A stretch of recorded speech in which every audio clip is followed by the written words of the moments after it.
हे केशव, मैं प्रकृति और पुरुष के विषय में जानना चाहता हूँ। मैं क्षेत्र और क्षेत्रज्ञ के विषय में भी जानने को इच्छुक हूँ। इसके अतिरिक्त ये भी बताएं कि सच्चा ज्ञान क्या है और उस ज्ञान का लक्ष्य क्या है। सत्य को तत्व से जानने वाले ऋषियों के अनुसार ये शरीर ही क्षेत्र है और इस शरीर के कार्य क्षेत्र को जानने वाला क्षेत्रज्ञ है, अर्थात जीवात्मा है। हे भरतवंशी, ये भी विदित रखना कि मैं सभी क्षेत्र के क्षेत्रज्ञों को जानने वाला परमात्मा हूँ और शरीर, जीवात्मा और परमात्मा के संबंध को समझना ही मेरे मत अनुसार सच्चा ज्ञान है। अब मुझसे कार्य क्षेत्र के विषय में विस्तार से सुनो कि कार्य क्षेत्र की प्रकृति कैसी है, उसमें किस प्रकार के विकार होते हैं, ये कैसे उत्पन्न होता है, इस कार्य क्षेत्र का ज्ञाता कौन है और कैसा है और उसके प्रभाव कैसे हैं। बहुत से महान ऋषियों ने क्षेत्र और क्षेत्र के ज्ञाता के सत्य को विस्तार पूर्वक प्रकट किया है। इसका वर्णन वैदिक सूत्रों में, विशेष रूप से ब्रह्म सूत्रों में ठोस तर्क और निश्चित रूप से किया गया है।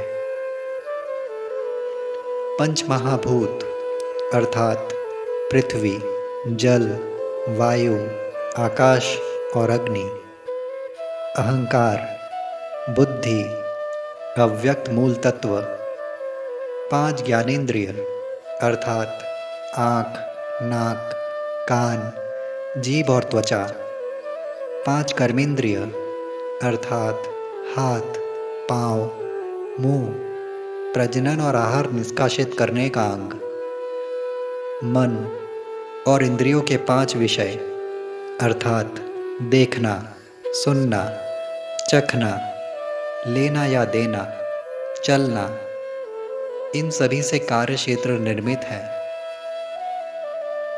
इच्छा और घृणा, सुख और दुख, शरीर और आत्मा का संयोग, चेतना और आत्म संयम, ये कार्य क्षेत्र के विकार है।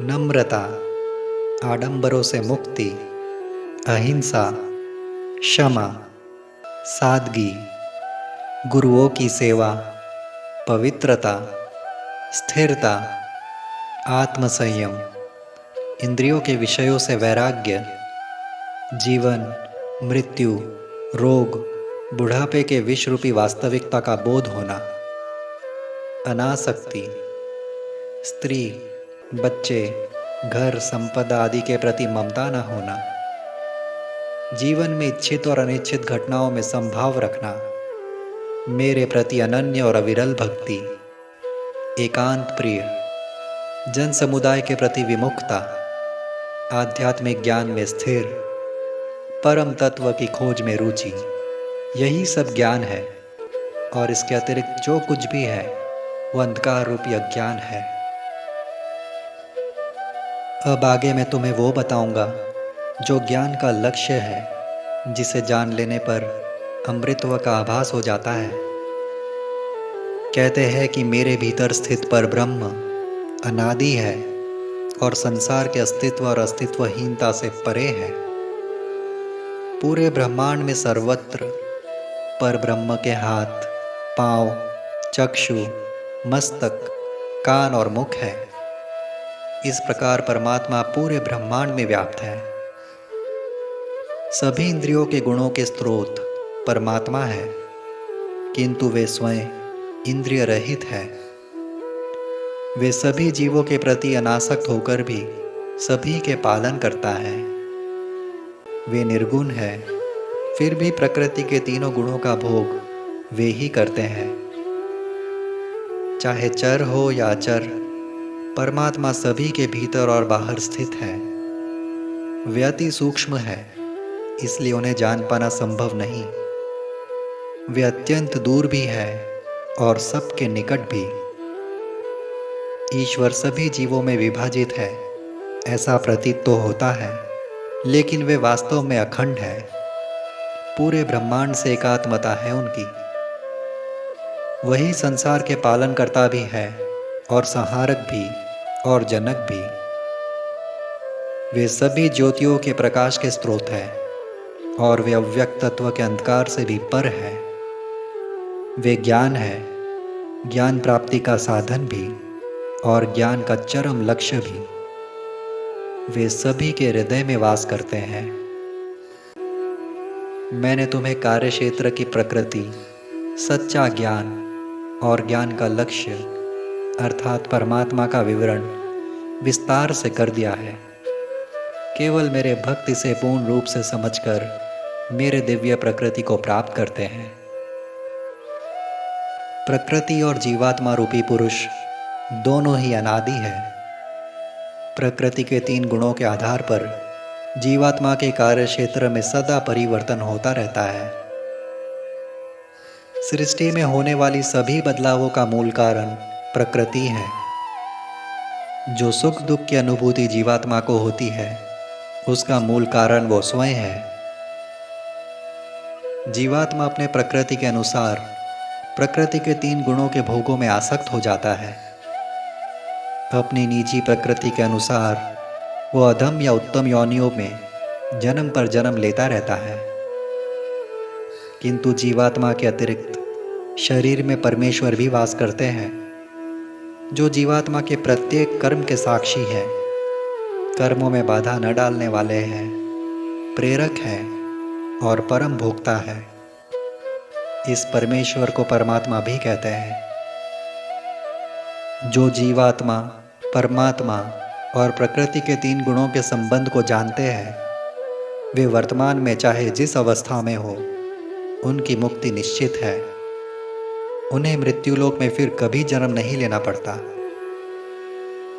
कुछ ध्यान योग के माध्यम से अपने भीतर ईश्वर की अनुभूति करते हैं, तो कुछ लोग सांख्य मार्ग का चयन करके ज्ञान योग द्वारा ईश्वर प्राप्ति करते हैं और कुछ अन्य लोग कर्म योग की साधना द्वारा ईश्वर को प्राप्त होते हैं। कुछ अन्य लोग ऐसे भी हैं जो आध्यात्मिक ज्ञान से अनभिज्ञ है, किंतु संत और महात्माओं के साथ सत्संग करके ईश्वर की उपासना करने लगते हैं। इस प्रकार परमेश्वर का श्रवण करते हुए वे भी जीवन और मृत्यु के चक्र से छूट जाते हैं। हे भरतवंशियों में श्रेष्ठ, ये निश्चय ही जानो कि चर और अचर में जिस किसी का भी अस्तित्व तुम देखते हो, वो कार्य क्षेत्र और क्षेत्र के ज्ञाता अर्थात परमात्मा का संयोग मात्र है।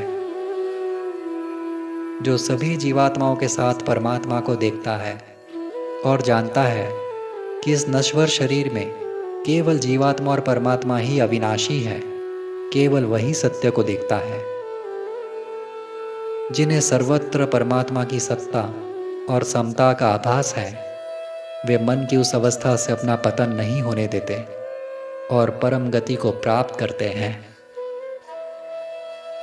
जिसे इस बात का आभास हो कि सारे कार्य प्रकृति के अधीन और प्रकृति से निर्मित शरीर कर रहा है और वो स्वयं हर प्रकार से अकर्ता है, वही सत्य को देखता है।